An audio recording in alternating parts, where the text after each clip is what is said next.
Hello everyone, to back to my channel. তো সবাই কেমন আছেন? সবার কি অবস্থা? সবাই কি আমার মতো এরকমভাবে আলু ভর্তা খাইতে পছন্দ করেন? তো দেখেন আমি কি সুন্দরভাবে আলু ভর্তা বানাচ্ছি। আর এটা কিন্তু দেশি আলু, আর এই দেশি আলুটা আমার কাছে অনেকটাই ভালো লাগে। আর কি সুন্দর বালা বালা হয়। আর এই দেশি আলুটার ভর্তা তো আমার সেই মজা লাগে। আর দেখেন আমি হাত দিয়ে কিন্তু এটা গালছি, আর অনেকটাই কিন্তু গরম হয়ে আছে। আমি তারপরেও হাত দিয়ে বানাচ্ছি, আর হাত দিয়ে কিন্তু এটা গাললে কিন্তু অনেকটাই আমিষ হয়ে যায়। আর দেখেন কি সুন্দরভাবে গলাচ্ছি। আর এই ভর্তাটা যতটাই আপনি হাত দিয়ে মথবেন ততটাই কিন্তু সে ফ্লেভার আসবে। আর আমি দেখেন হাতের কাঁটা দিয়ে গলছি। আর এই গালাটা কিন্তু আমি শ্বশুর বাড়িতে এসে আমার নানি শাশুড়ির থেকে শিখেছি।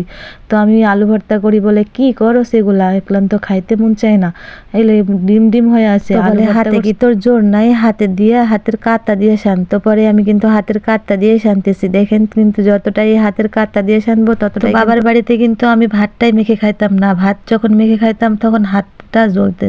আর শ্বশুর বাড়িতে দেখুন কেমনে ভর্তা করতেছি, এটা কিন্তু আমার নানি শাশুড়ির থেকে শিক্ষা। তো সেই আলু ভর্তার গাটা আবার তেল তেলে হতে হবে, একদম যেরকম লাড়ুর মতো। আর এই খেদরা বেদরা গা বা হলে নাকি সে আবার খাবে না, বুড়ি হয়ে গেছে, তার তার ঢংও যায় নাই। তো যাই হোক, একে আমি আবার গালি দিলাম।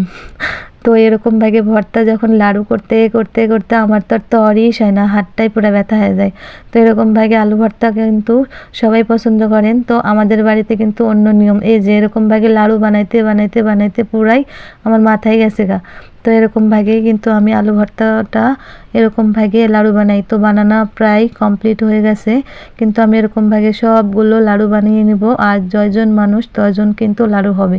আর এখানে আপনারাই গুনে নিন কয়জন মানুষ আমাদের বাড়িতে। তো আমার এখানে একটু ভাবলাম যে সাথে টমেটো সালাদ করি। আর এখানে কিন্তু টমেটো সালাদটা আমার কাছে অনেক ভালো লাগে।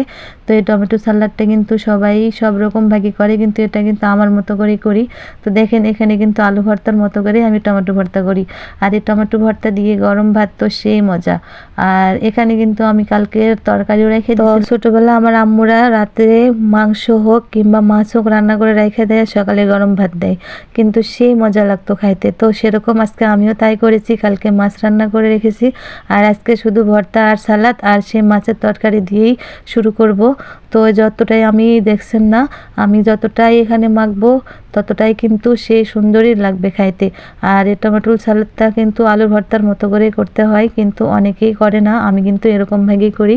আর যতটাই মাখবো দেখেন ঝোলটাও বের হয়ে যাবে, আর খাইতে কিন্তু অসাধারণ টেস্ট আসবে। তো আমার মেখে নেওয়া হয়ে গেছে, এখন কিন্তু আমি ভাত বাড়বো। আর সকালবেলা কিন্তু আমি এরকমভাবে গরম ভাত দিয়েই খাই প্রতিদিনের জন্য। তো আমার মতো কে কে এরকমভাবে গরম ভাত দিয়ে সালাদ দিয়ে ভর্তা দিয়ে আর এই তরকারি দিয়ে খান বলেন তো আপুরা? আমার কিন্তু অনেকটাই ভালো লাগে।